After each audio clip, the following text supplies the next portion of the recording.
Hello, Stephen. Hi Dale, how are you doing? Thank you for Oh, having me. it's great to have you. I always love having people here for the first time, and I brought up what your work is, and my associate said, "Boy, you really have to have strong convictions about what you do because you're probably seeing a lot of things that have really bubbled up that uh, do not make sense when you're just looking at behind the balance sheet as you have up here. Are we correct about that?" Yeah, absolutely. Dale, I've been doing this for a long time, and occasionally, as your as your colleague said, you do go mad. Yeah, I remember in '99, it was just impossible to be an analyst.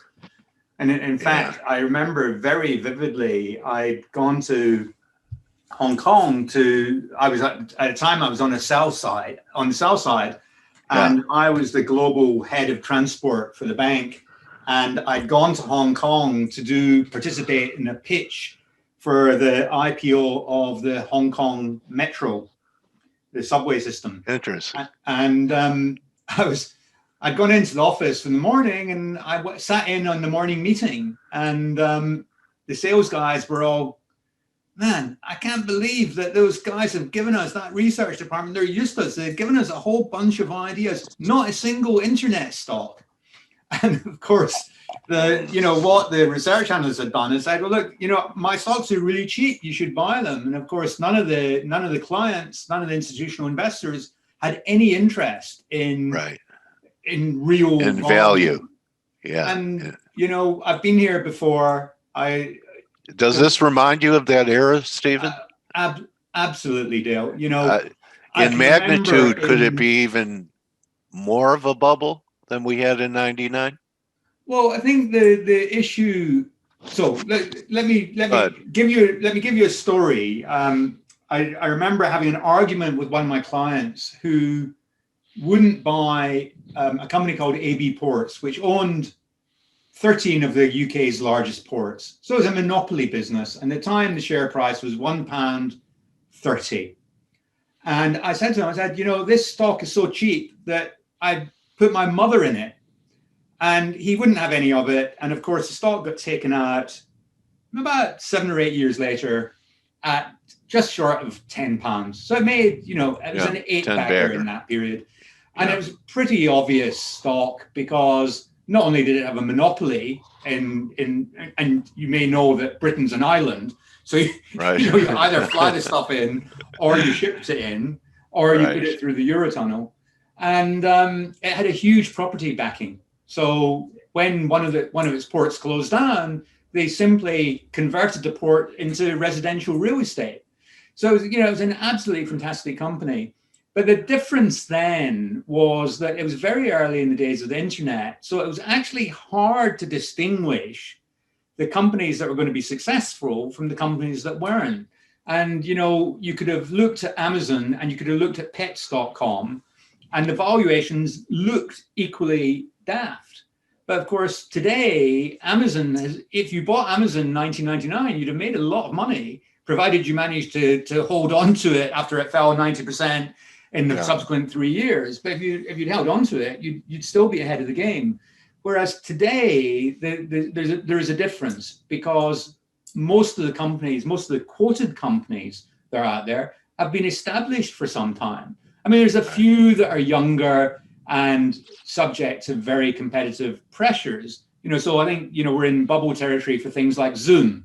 So Zoom's a classic example to me of the sort of bubble that we had in '99, because Zoom, we're using it now. It's a great product, but you don't need to spend very much money to have access to it. And if you think that they can put the price up, well, there's always Microsoft Teams, which I also have, and which is free with my Microsoft subscription.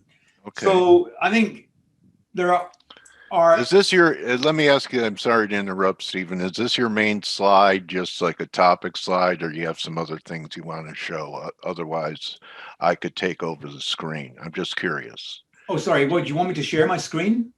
It looks like you have shared your screen. I have a little square here that says behind the balance sheet No, that's just showing. that's simply my name. Okay. So that's Oh, that okay. company name is behind the balance sheet. Oh, okay. That's my company So, logo. do you have So I wasn't. anything? Okay, so you don't have anything you really want to share on screen. We're Well, mainly going to just talk. I'd be happy to do a presentation about my book if that would be of interest to your Yeah, viewers. I that would, and maybe you could tie it to a few examples of what's going on today. And it's an interesting book, and a lot of people that I know are mainly technicians, Stephen. Sure. So they don't even look at what they're trading if they have a nice pattern to trade, or uh, we've reached some Fibonacci target. That's it. They never dig deep into the fundamentals behind a company, like debt ratios, etc. So yeah, tell us about the book, because I'm interested in the book, uh, especially during these times.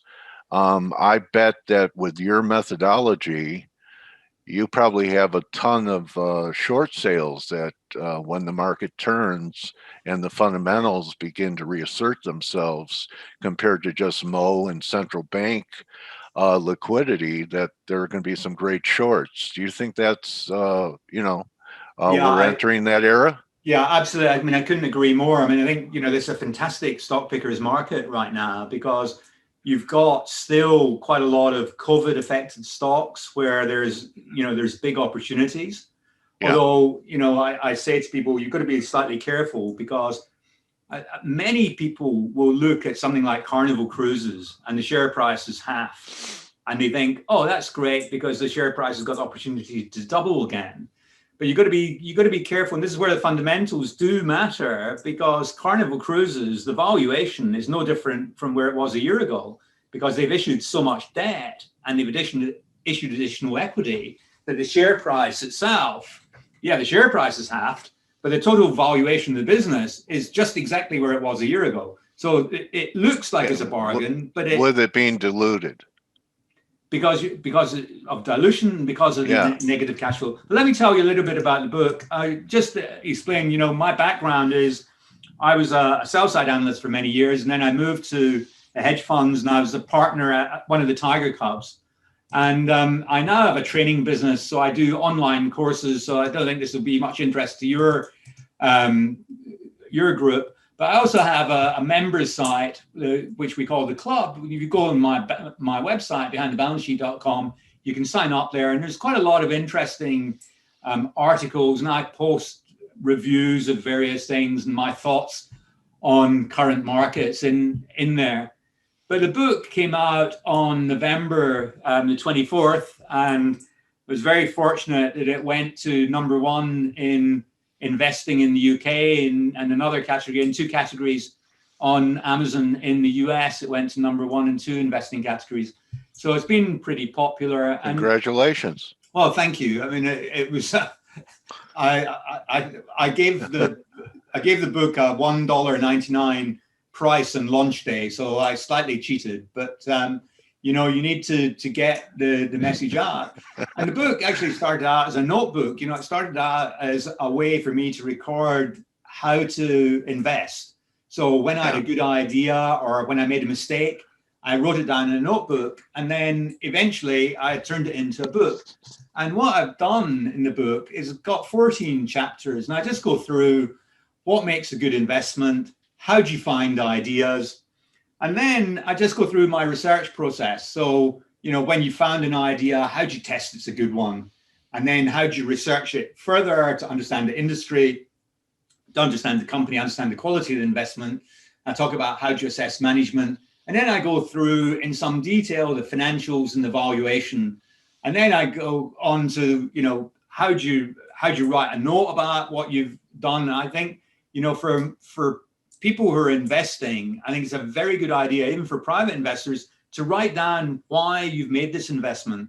Now, even for your colleagues and the people watching who are traders, they may be doing a lot of transactions, but I'll tell you what, if you keep a journal and you write down, why did you buy this? Or why did you sell this? Why did you make this trade? and then you record the results. When you look back afterwards, it's a tremendous asset in understanding the sort of trades you get right and the sort of trades you get wrong. And whether you're a fundamental investor or whether you're a trader, examining your own performance and understanding your own weaknesses is incredibly helpful. And then I just go through, you know, how do you what was and may still be one of your weaknesses? Oh, my weakness. I've got loads of them, Dale. I mean, too many to count. But Me too, you're bro. laughing. Right. But one of the things that I was just doing this morning, so I'm just finishing off the contents for my Analyst Academy course, a 12-month course, which teaches you how to be a better investor. And one of the last modules is about behavioral and finance, behavioral investing. And I give a couple of examples. The confirmation bias was something I learned to avoid very early on. So one of my colleagues had invited an analyst from Goldman Sachs in to present to us on one of our holdings. And I said to my colleague, why have you invited the guy from Goldman's in? Because he's a raging bull. And we already own the stock. So we're not going to learn anything new. Why don't we invite in the analyst from Citigroup? Because he's a bear and he's a seller of his stock. And we might learn something that we've missed. Yeah. And my colleague refused to do it because he wanted to feel good about the stock he owned. Right. And we often fall into this trap. We want to feel good about the decisions we've made. We don't want to be right. You know, we prioritize feeling good over making money. And that's a very dangerous habit in the stock market. So how about this, Stephen? You don't care at first about whether you feel good or bad. You take the position, it's not working, and then you go out and seek out analysis that supports your fallacy or your bad decision, and you look for company that could help you rationalize sitting in something that's not working. Have you seen people do that? Because I've done that. Yeah, absolutely. It's a very, very popular bias, and it's fatal because it means you delay the exit. You'd be much better off listening to somebody who's short your long and understand why. And you know, I go even further. Before I put on a position, I'll make sure that I understand the opposite view, because if you don't do that, you're in very dangerous territory. Because if you don't understand why somebody else is short the stock, you stand a chance of really missing a big opportunity. So, you know, when I was at the hedge funds, when I first looked at a company, I would always, whether I was buying or selling the shares, I would always print off a few research notes, and I'd always print off a sell note. The sell notes are very rare, as you know, Dale, and whoever's published a sell note has felt strongly enough to publish that note. And that gives you a very good insight into what could go wrong. And the problem in today's market, the problem with GameStop and all these things, we sent out an email last week saying, you know, if you're buying GameStop today, then you're kind of not thinking about what your downside risk is. And your downside risk to the middle of January is 95%. Now, I'm not saying that GameStop was expensive. Well, I actually think it was expensive. But, you know, people entering into trades without thinking what they can lose, that's stupid, because that's very, very dangerous strategy. And that's exactly the sort of thing that we try and teach in the course. So I'm quite excited about this new edition that I'm working on at the moment, the behavioral finance piece, because I think too many investors and too many traders fall into all sorts of traps. I mean, what are your worst traps, Dale? What are the worst mistakes you make? Being stubborn. I've been stubborn at times on trades earlier in my career, and I would just look at other people's views so I could fade them. But over the years, I've learned that intelligence gathering is very important, and to surround yourself with people that are good and you rise to that level. And then I'd say something that sticks with me now is having the patience to ride out trades for longer periods of time to longer term targets. I have difficulty in doing that. So, what's your edge?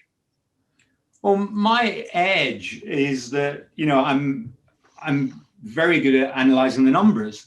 So, what I tend to focus on is the stocks where the stock market, for whatever reason, has misunderstood what the company is going to earn a year or two down the road. So, my Are you best still trades. finding those in this environment? Well, yeah, actually, I think there's quite a lot of opportunities with COVID. I mean, since we've had the vaccine, many of these positions have spiked quite dramatically. The reopening trade. Yeah, and but I think there's still life left in some of these trades. I mean, I'm looking at one annoyingly. So one of my bad habits is scaling in too slowly into position and being too cute. So I was buying this particular stock and I was trying to finesse it to get it, 10% cheaper. To be perfect, yeah. Then of course the vaccine was announced, it went up 50%. So I'm still finessing, but I'm finessing 50% higher. It was a bit stupid. But this particular company's got another 60, 70% of upside in my view. And there's lots of opportunities in that area, but you've got to be quite careful. You've got to understand the valuations, because the valuations for many of these companies have moved. Have you looked at the forensics on Tesla? I keep getting asked about Tesla. I mean, right. The accounts for Tesla do not stack up. The company's been very aggressive in the way it reports its numbers. Almost every quarter, it changes one aspect of its accounting to make its numbers look better than they are. So, it's exceptionally aggressive, but it's not, that has got nothing to do with the share price today. Eventually it will have, clearly, but the earnings, I mean, I was quite surprised that Bailey Gifford, one of the guys there, said that he felt that Tesla could be producing several million cars a year in not too long, and that they felt that the company had significant further They upside. lose money on every car if you subtract the credits that they get from the government, right? Well, the idea that Tesla has got some sort of unique advantage in producing electric cars, I think is pretty unlikely. I mean, clearly the valuation is implying that Tesla is going to control global autonomous vehicles. And that is something that is clearly a possibility. But I do remember Elon Musk saying that a Tesla would drive from coast to coast 18 months ago without a driver. And we're still waiting for that, right? All right, well, I want to ask you something, because a lot of shorts got killed, and smart guys like Jim Chanos, so in this environment, obviously you think there's inflated value of Tesla. I don't know by what kind of metric it is. How do you know, and do you ever short stocks? Well, shorting was a big part of my job when I was at the hedge funds, and okay. I did a lot of shorting. But I'll tell you, you've got to be psychologically suited to shorting. It's a much more difficult thing to do than going long shares, because when you get it wrong, it becomes much more painful. And obviously, we saw recent examples of how painful it can be. Well, and particularly in this market, a number of my friends in London have stopped shorting individual stocks, particularly in the States, because they just got crucified. They're short, good shorts, but the Robinhood, team, the Redditors have come in and lifted these stocks to just stupid valuations. And they're even starting to do it in some European companies. And it's just too dangerous at the moment for you can't fight a tide of money. And that's, a very. So are we going to go from don't fight the Fed to don't fight Robinhood? Well, I think we're already Yeah. in that, So, yeah. I mean, why, at the end of the day, Reddit, Robinhood, all these social networks that I never would have dreamed, because I believe that you and I are probably contemporaries. I'm not exact ages, but I was taught that the retail guy, the small trader, was usually unsuccessful. They get long when there's euphoria. They liquidate their longs when there's despair, and that you fade them. And now they've turned into a force that can overrun hedge funds that have, are pretty well capitalized. This is a new paradigm, isn't it? I think it's a very temporary one, if it is. I mean, Good. That's good news to me. We've seen this before. They'll lose all their money, sadly, and but the trick is not to fight them until the tide has turned, right? And maybe it is a sign of that we're getting closer to at least some type of intermediate term correction in the market with this stuff going on. Do you pay attention to things like new SEC chairmen and what kind of effect they could have? I don't even know who was our previous SEC chairman, but I am aware of Gensler from his work with the CFTC. Do you look at that in your overall view of macroeconomic analysis, the regulators? I mean, I actually, interestingly, my business is partly doing online courses for retail investors, but the main business is I train institutional investors. Right. And this year, one of my biggest client groups will be regulators. So we're doing central bank, we're doing the regulator of the auditors, we're doing the regulator of the accountants in various countries. And I pay a great deal of attention to regulation, but it's not going to make a difference to the value of the stock market, I don't believe.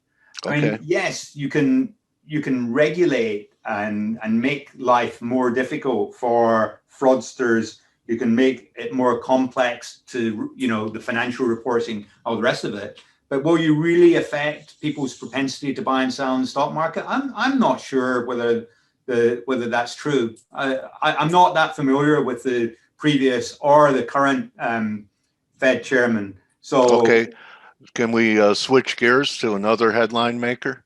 Sure. Your view on blockchain and Bitcoin, and how would I mean, really, the appeal is you don't have to do forensic investigation of Bitcoin because of the so-called secure and limited supply compared to, being able to dilute it. If anything, they have it. It's called halves. Do you have a view on cryptocurrencies as far as their future, or do you think this is another symptom of just too much liquidity slushing around? Well, let me make a couple of points on that. I mean, first, clearly, it's a symptom of too much liquidity floating around the system, and that's one of the reasons that they've done so well. But there's no reason necessarily why Bitcoin wouldn't be a perfectly acceptable alternative to gold. And we've seen one of the very influential investors in London, Jonathan Ruffer, who's historically been invested in gold. He's invested in Bitcoin for the first time last year. A lot of converts. Which is quite interesting, because if it becomes an institutionally acceptable medium, that creates a very different environment. But my issue is, first of all, okay, so you can invest in Bitcoin, but what about all the other cryptocurrencies? If there's a limited supply of Bitcoin, there's not a limited supply of an infinite number of other cryptocurrencies. So does Bitcoin endure? And I think that, crypto is much more likely to become a valued medium if it's issued by a central bank. And the question then is, well, will the central banks actually adopt it? Because if one of the central banks adopted it, then that would be a much more attractive alternative to Bitcoin for almost all market participants. India's talking about doing that. And I believe India was one of the first, I guess you could call it a democracy, to pull their high denominated notes out of circulation, which, caused a lot of pain in India. So, here we are, Stephen, S&P's making new all-time highs almost every week, almost every day, almost at 4,000 on the S&P. And I know a lot of the Super Bowls have targets of maybe 4,600, 4,900. We're not that far away from longer term targets that they thought was going to take until 2023 or so. What's your most important advice you could give people that are sitting in cash right now and looking at the market? Well, stay in cash. That would be anything's a viable answer. What would you, in fact, let me personalize it. You're flat the market. You have a certain amount of money to work with. What would you do today? Well, I think I would put a certain amount of it to work in selected stocks, because I think irrespective of the valuation of the market as a whole, there are still good stocks available. I'm not sure that I would be rushing to buy an S&P index tracker. It's probably got a bit more upside, but there's a reasonable chance. There's all these signs, Dale, of it being a very toppy market, and we're approaching the top. If interest rates stay very, very low, then you could justify the market actually still being quite a bit higher. But what I'm expecting is that as we come out of lockdown, then, and as we get into the final quarter of this year, there's a huge amount of pent-up demand everywhere. Yeah. And so there'll be, a big economic rush, and that will bring with it inflation. And the supply side has been destroyed in many industries, very badly impacted. And supply chain problems. Well, just small businesses going bust or having to borrow and being very undermined. So I think what we'll see is inflation, and inflation will start in the fourth quarter of this year.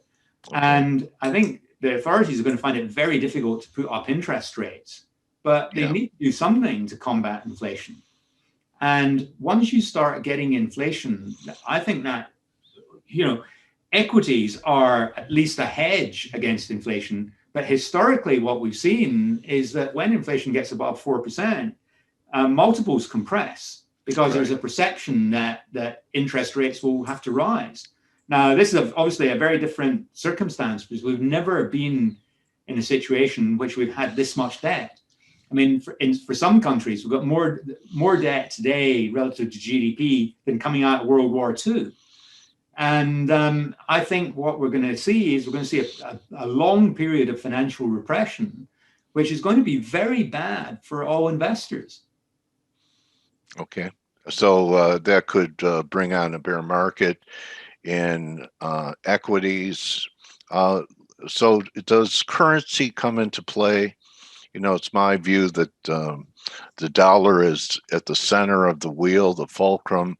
At times, a strong dollar is in most nations, beggar thy neighbor, take their currency down so they could grow their export market.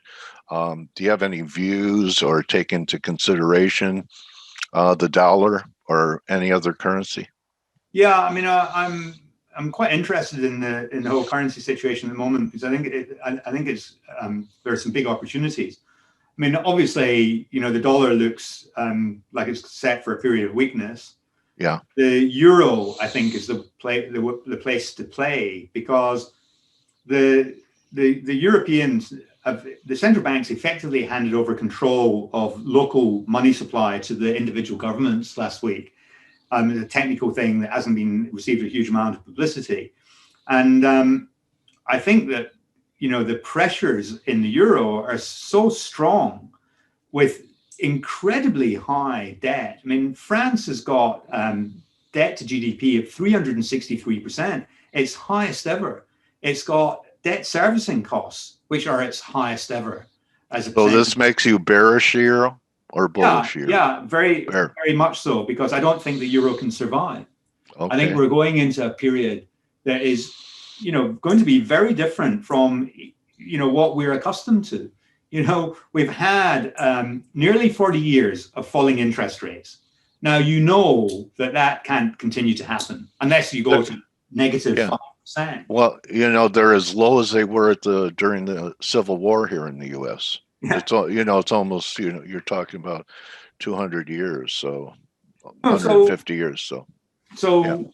So that creates a very different market backdrop from what we've had historically. And so what worked in the past isn't necessarily going to work in the future. And I think we're going to have to be much more nimble. And I think one of the great fault lines is going to be the euro, because I think the European project to bring the countries much closer together, it's really been put under a lot of pressure by COVID. Because obviously every government's responsibility is to look after its own citizens. And every government's responsibility is to look after its own businesses and instruct its banks to lend. And that's creating a very different picture all across Europe. And are you in the UK, Stephen? I'm just guessing. I'm in the UK. We're no longer part of Europe. And of course, we were never part of the European single currency. Right. Okay. So it really was great talking to you and interesting. And I'd like to have you back. Maybe the environment will be a little different in the spring. And why don't you show your book and show people how they can order it? Is it still $1.99, or did you raise the price? I'm afraid we've had to put it up. Oh, well, then inflation's going to start before the fourth quarter, because Stephen raised the cost. Inflation started now. Okay. So there's the book. I mean, you can buy it on Amazon, or if you go to my website, behindthebalancesheet.com, there is a lot of reviews, and you can read more about it. The book's been very well received. Lots of people have made very flattering remarks about it. And if you're interested in investing, or even if you're a trader, just going through, don't think there are many books that explain how a professional approaches an investment. And this book is that book. Okay, well, you survived an interview with me. Makes you my trading warrior brother. Well, like it or not. Okay. I really enjoyed it, and hopefully we can do it again.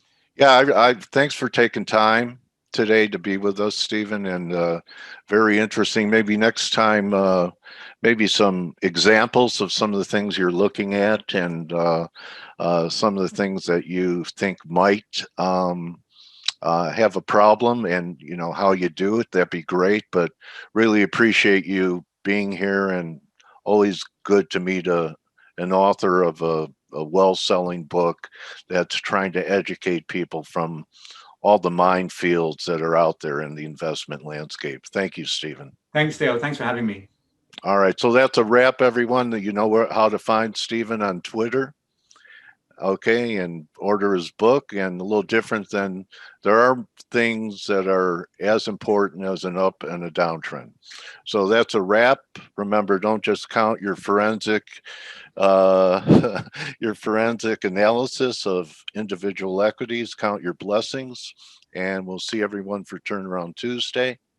Adios. Also, get ready to join Blake and the rest of the team for the bias chart. So that's a wrap. Adios.